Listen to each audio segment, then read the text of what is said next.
নমস্কার বন্ধুরা, ননিচিনি ব্লগে আপনাদের সকলকে জানাই অনেক ভালোবাসা। আশা করছি আপনারা সকলেই খুব ভালো আছেন আর আমরাও বেশ ভালোই আছি।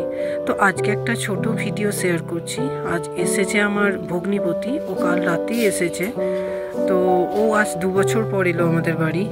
তো ও আসার পর আমরা কিভাবে দিনটা সেলিব্রেট করলাম সেটাই আজকে আপনাদের সঙ্গে শেয়ার করছি। তো ওরা দুজন গিয়েছিল মাটন আনতে, আর আমি এই যে বাড়িতে আজকেই রান্না করেছি।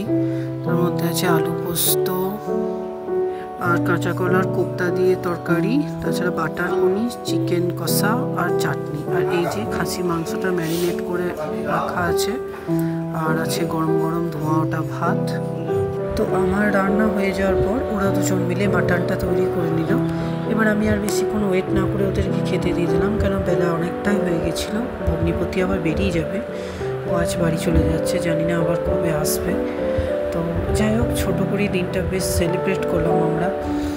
আর শুভাঙ্গীকেও খাওয়াতে বসাবো আমি, সে কারণে ভিডিওটাও খুব বেশি বড় করিনি, জাস্ট এটুকুই শেয়ার করা ছিল। কারণ প্রত্যুষ আজকে খুব স্পেশাল গেস্ট আমাদের ঘরে, ও অনেক দিন পর এলো আমাদের বাড়ি। যাই হোক, আপনারা সব ভালো থাকবেন, ভিডিওটা বেশি বাড়ালাম না, ধন্যবাদ।